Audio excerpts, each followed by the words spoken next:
Dear Mr. President, could you read the sign right there? Our diverse country prides itself in strong international relations and economic prosperity. Yet over 99% of our population, including you and me, can't understand the language spoken by the country of 1 billion people, with the largest workforce, the largest economy after the US, and some of the largest innovations in technology. This country across the Pacific should be our closest friend.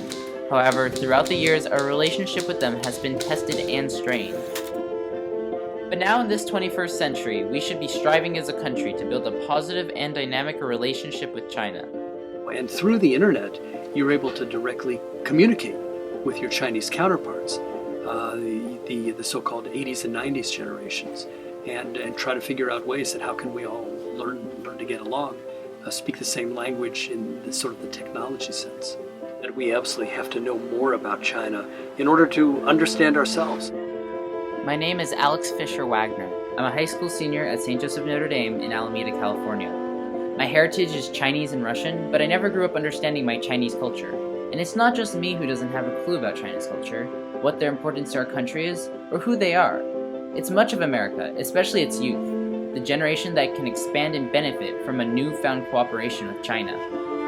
As a young member of our nation, I'd like to see us strive not only to educate our citizens about China's culture, but develop open communications and relations with China in a positive, innovative fashion. As technology advances at a pace unseen before, it is a common ground that can be used to strengthen this connection.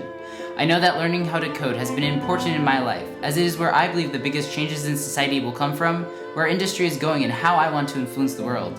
And other countries see that the future lies in technology too. Teaching computer science and code to the youth has grown exponentially in recent years. So why not take it a step further? Through legislation and private corporations like Khan Academy and Code.org, we can give the opportunity for the youth of both countries to have a jumpstart in technology and establish connections to last a lifetime. A national exchange program for the youth of both countries to learn about each other's cultures and ways of life, while also developing skills in technology and working together on projects would provide a cooperative relationship for the future. Language barriers that can cause difficulties could begin to be broken down, as the basics of code are synonymous in all languages. The exchange would educate our youth culturally, living abroad in respective countries for periods of time, whilst building friendships as well. Most importantly, as the world moves forward, the relationships this generation makes through such a program will allow them to work cooperatively in their futures, to tackle global problems together using technology, and put aside the differences we may have had to better the world we live in. Sincerely, Alex Fisher Wagner.